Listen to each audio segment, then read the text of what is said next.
9 knockouts, 5 submissions, 8 decisions. Just how good is Arman Tsarukyan? So is the best base for MMA just being insanely wealthy? Because Arman Tsarukyan is a very interesting case study. He does not have a rags to riches story. In fact, it's the complete opposite. There needs to be something said for a rich kid who still commits his life to the most brutal sport in the world and is able to become a top achiever in it. So Arman may not behave like your typical MMA fighter, but his fight style and dedication to the sport cannot be questioned. He's taken the hard road. His preparation is absolutely world-class level. His wrestling's always on point. He has rapidly improving striking. And look, is he a rich kid that doesn't give a single shit about the MMA fan base and bores me to death? Yes. Is he going to absolutely demolish a personal favorite of mine, Dan Hooker, in a few weeks' time?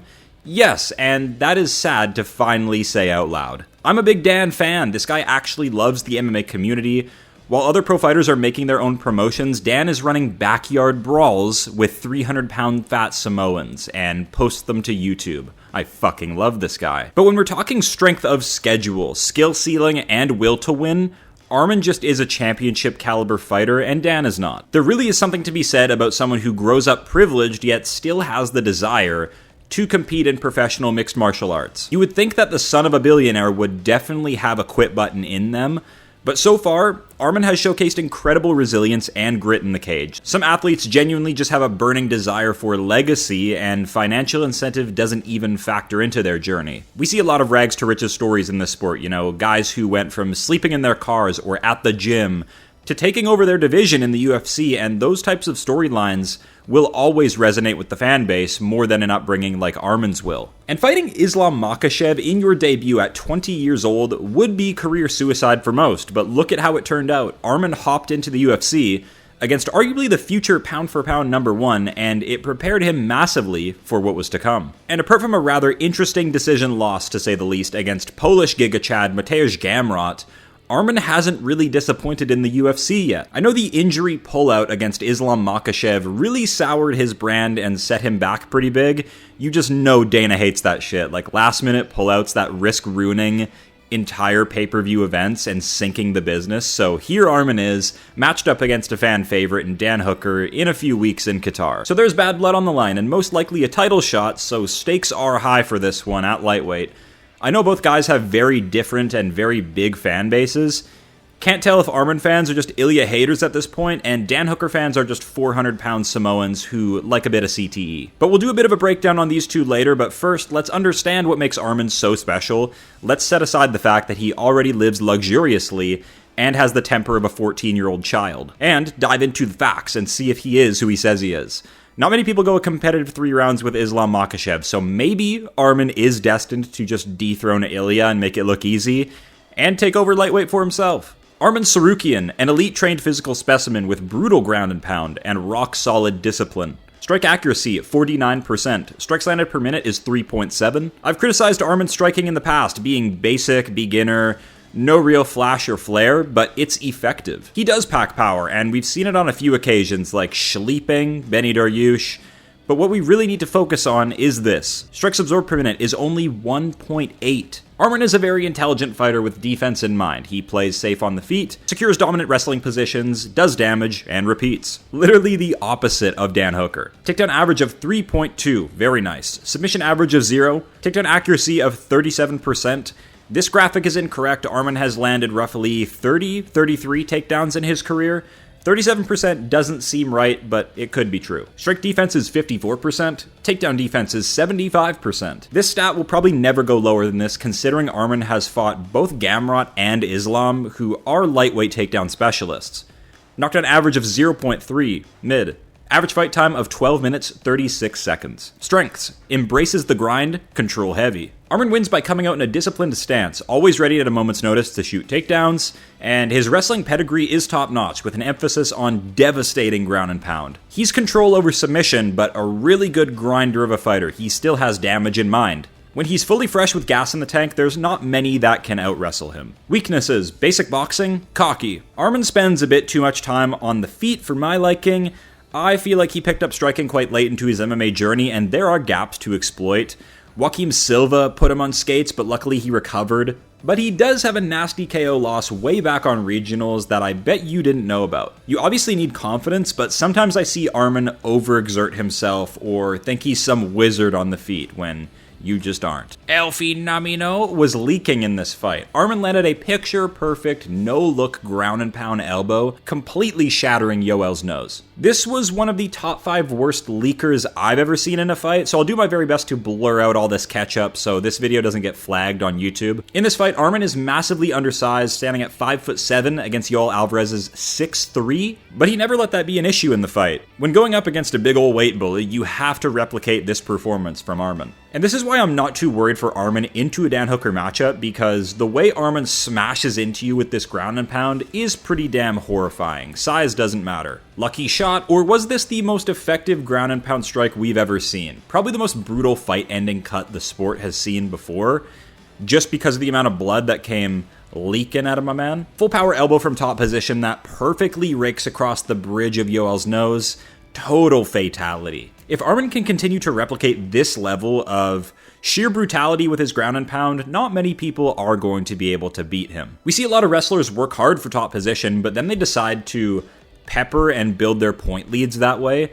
Arman takes it a step further, as you should. Like, if you can get yourself into one of the most dominant positions in MMA, you should be risking it for high damage blows like this. Like, enough pitter-patter, just rain hell down from top position. Punch through guard, rain down hell. Why work so hard for top position and then leave the round close? This I can get behind. Action-packed ground and pound that changes the dynamic of fights instead of low risk, low reward, tippy-tappy, then wait for your submission. Fuck that. And what can I say, man? In the build-up to this fight with Dan Hooker, I've rewatched a lot of Arman Tsarukyan, and that ground and pound do go a little crazier than I thought. Most fun, Charles Oliveira. This fight kind of soured Arman's brand because, yes, he won the fight, but he was sort of saved by the bell at the end, being stuck in a submission. But all in all, this fight was amazing. Fight's on, and it's worst case scenario for Arman, getting kicked to the ground and instantly put into a submission. And not just any submission, a strangle from the Strangle King himself, Charles Oliveira. Arman earned a ton of respect for me gritting through these brutal sub-attempts and finding ways back into the fight. Oliveira wasn't able to keep mount, and Arman bucked him off, but what a nightmare position to be in this early into round 1. Charles wins round 1, but round 2, Arman comes out strong and wins the striking. Goes for a casual axe kick, you know, no big deal, we can all do this, right? He also did not fear the guard of Charles Oliveira and still got his ground and pound off, exceptional stuff, but of course, not before being put into yet another sub-attempt in true Oliveira fashion. So now it's 1-1, round 3, Charles comes out aggressive and desperate to hurt Arman, going for a cheeky switch knee, but Arman just does have underrated fight IQ. He fights very intelligent, and he chose to outmuscle Charles to the clinch and then to the ground. Just a bit too much of a physical specimen, and all that elite level wrestling training paid dividends here. But he's still not off the hook. One last chance from Oliveira before that bell goes, locks in another sub on Arman, but he makes the final horn, so a clear win for Tsarukyan, but optically not the greatest outcome for his career.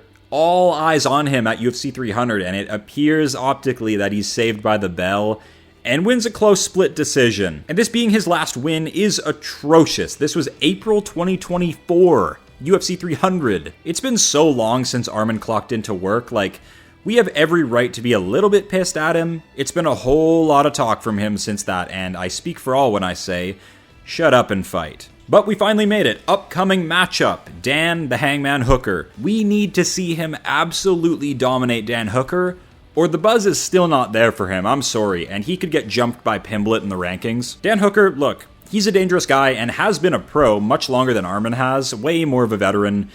Am I really about to sit here and say he wins on size and experience? No, I am not. Arman's skills are just far better. Dan doesn't have the body type for prolonged wrestling, and Arman will absolutely be taking it there in this fight. Dan has scar tissue, a banged up chin. Yes, he's a warrior, and I'd love to draft up some blueprints for him here, but I just can't. His only shot at winning this is a fluky KO on Arman Tsarukyan, and I just won't pick it. But this is a main event, folks, and I am great at cursing those after weeks of endless research and preparation, so who the fuck knows at this point. Both will come out and play with their range and space, but any mistake from Dan on sight, and that will be punished by a pure wrestling onslaught from Arman. I will say this, I don't trust Arman to win a pure stand-up fight, so Dan needs to be on that pressure and searching for volume and for kill shots. We've seen Tsarukyan consistently escape Oliveira sub-threats, so I don't see Dan snatching any here. We've also seen Tsarukyan escape from bottom position from Oliveira and Makhachev, so if Dan the Hooker somehow manifests wrestling success, I might just end it all on this. This is a scripted Arman win. It pains me to say, he's just on track to a title shot. He's only really here because he blew his back out trying to flirt with Nina Drama. Forget about it, okay? She's already taken by Poeton. You missed your chance, Arman. Down bad. But this is Dan Hooker's last chance, so expect a scrappy version of himself, maybe even the best version of Dan Hooker we've ever seen. Tattooed Dan Hooker does go a little crazy. Good brawler, good kicks, good cardio. Maybe he can make this dirty on the feet in the later rounds and land something. That's his best shot, I would say. But the very harsh truth is that Dan's only really here because he barely beat Jalen Turner, barely beat Mateusz Gamrot, so it's hard to make an argument for him. Yeah, the script is in. It's an Arman Tsarukyan win. And you know what? I've always been a low-key Ilya hater, so at this point, I would pick Arman to beat him.